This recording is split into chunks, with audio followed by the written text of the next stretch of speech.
بسم الله الرحمن الرحيم. الحمد لله رب العالمين، والصلاة والسلام على سيد الأنبياء والمرسلين وعلى آله وصحبه أجمعين ومن تبعهم بإحسان إلى يوم الدين. أما بعد، وقد قال الله تبارك وتعالى في القرآن المجيد والفرقان الحميد: أعوذ بالله من الشيطان الرجيم. بسم الله الرحمن الرحيم. يا أيتها النفس المطمئنة ارجعي إلى ربك راضية مرضية فادخلي في عبادي وادخلي جنتي. صدق الله العظيم. اللهم صل على سيدنا محمد وعلى آل سيدنا محمد وبارك وسلم.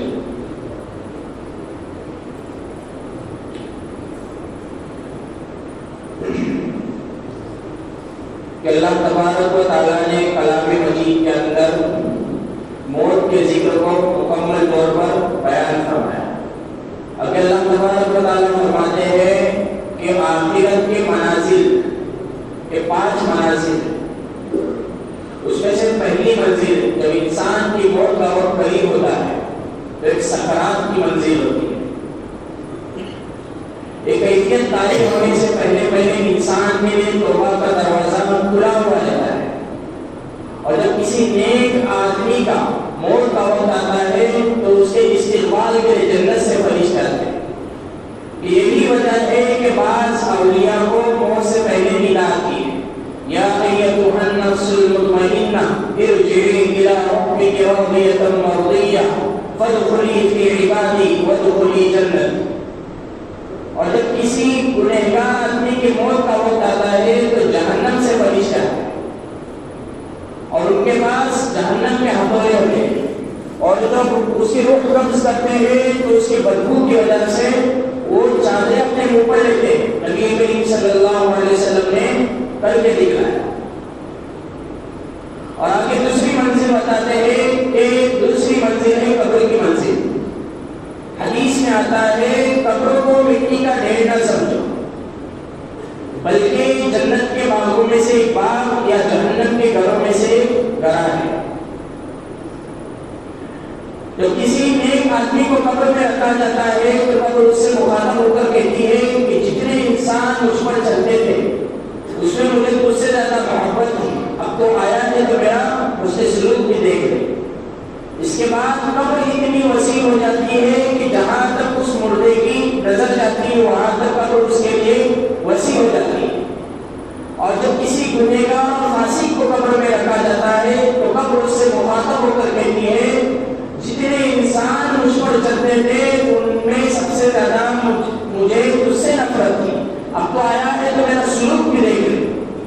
اس کے بعد قبر اتنا اس کو دبا دیتی ہے کہ ایک طرف کی پھسلیاں دوسری طرف کی پھسلیوں میں دب جاتی ہیں. اور آگے تیسری منزل بیان کرتے ہیں حشر کی، کہ حشر کا ایک دن 50,000 سال کا دن ہوگا، مگر اللہ والوں کے لیے چند لمحوں کے برابر ہوگا.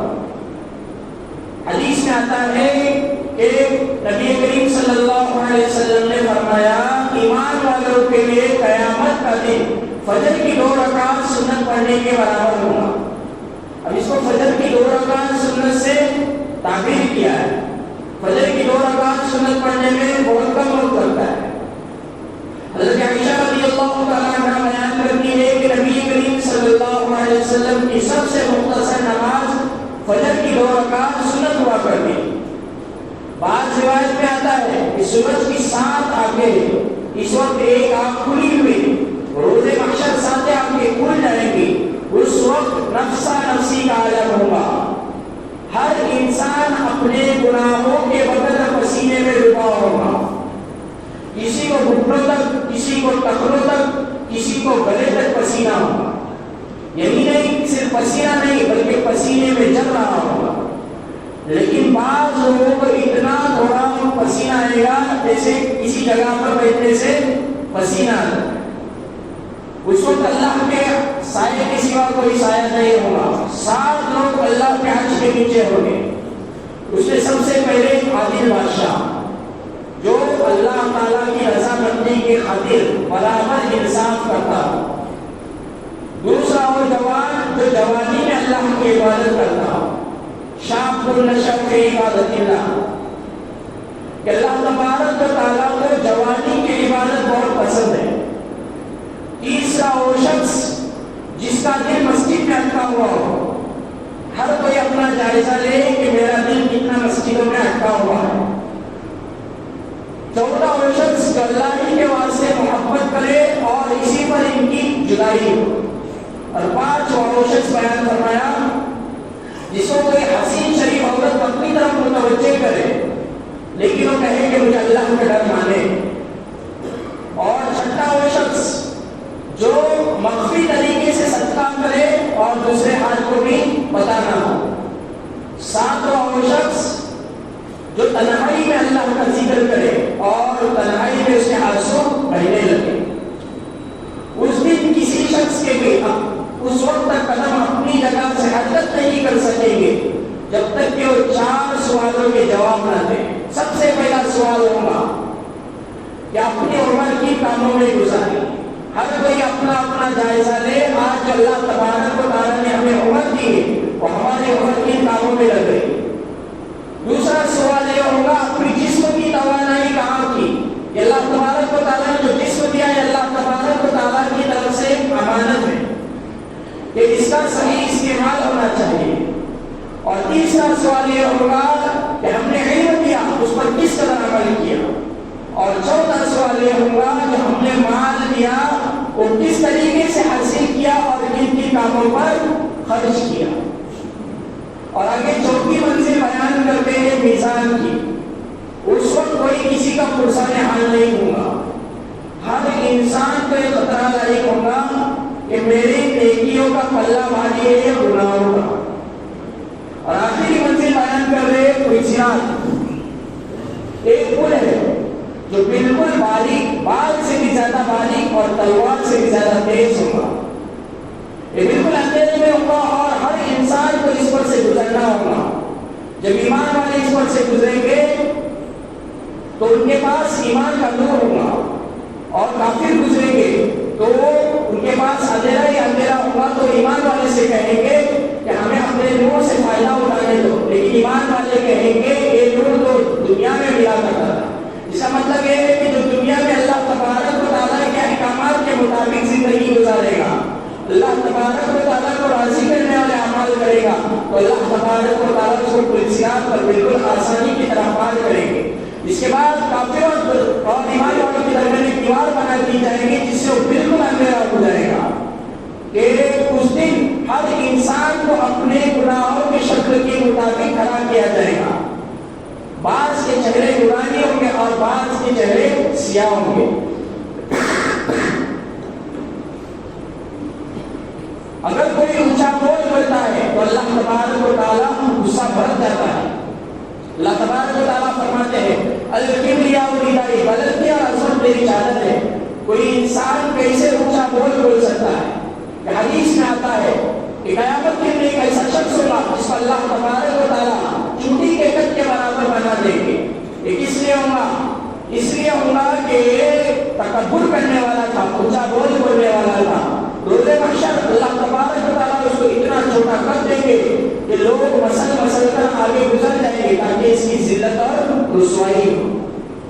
حدیث میں آتا ہے جو انسان شریعت کے احکام سے آنکھیں بند کر کے زندگی گزارتا ہے، قرآن اور حدیث کی باتوں سے آنکھیں بند کر کے زندگی گزارتا ہے، تو اللہ تبارک و تعالیٰ قیامت کے دن اس کو اللہ کھڑا کرے گا۔ کہ ایک آدمی غیروں کے سامنے سوال کرتا پھرتا ہے، فقیر بنتا پھرتا ہے۔ اس کے بارے میں حدیث میں آتا ہے کہ قیامت کے دن اللہ تبارک و تعالیٰ اس کے چہرے سے مکمل طور پر گوشت کو ختم کر دیں گے۔ کس لیے ہوگا؟ اس لیے کہ یہ ہمارے غیروں کے سامنے سوال کرتا تھا، انہیں سلام کرتا تھا، ان کے سامنے ہاتھ پھیلاتا۔ اللہ تبارک و تعالیٰ اس دن قیامت کے دن اس کے چہرے کے رونق کو بالکل ختم کر دیں گے۔ لوگ اسے دور ہی سے پہچان لیں گے کہ اللہ کو چھوڑ کر غیروں کے سامنے سوال کرتا پھرتا۔ بعض روایت میں آتا ہے کہ بعض لوگوں کے پیٹ بہت بڑے ڈیگ کے مانند ہوں گے اور ان کے پیٹوں کے اندر انگارے ہوں گے، وہ ان کو جلا رہے ہوں گے کہ کس کے؟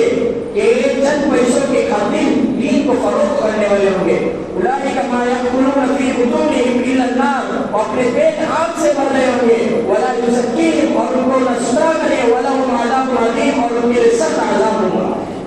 یہاں تک کہ اللہ تبارک و تعالیٰ قیامت کے دن ان سے ہرگز کلام نہیں کرے گا. یہ تمام چیزیں بیان کرنے کے بعد آگے فرماتے ہیں کہ یہ وقت آئے گا کہ موت لانے والے فرشتے پہ بھی موت آ جائے گی. حضرت محمد بن کعب رحمہ اللہ فرماتے ہیں سب سے آخر میں ملک الموت کو بھی حکم دیا جائے گا کہ ملک الموت اب تو مر جا. تو اس کے بعد وہ اسے چیخ مارے گا کہ اگر اسے آسمان اور زمین والے سن لے تو اس کی گھبراہٹ کی وجہ سے تمام انسان مر جائے. حضرت زیاد نبوی رحمہ اللہ فرماتے ہیں کہ سب سے زیادہ سخت موت ملک الموت کو ہوگی. کہ انسان بالکل موت کو بھول جاتا ہے، دنیا کی دھن دولت کمانے کے پیچھے رہتا ہے. کہ کاروباری حضرات اپنا کاروبار کرتے ہیں، وقت پر جو لینا دینا ہوتا ہے لے دیتے ہیں.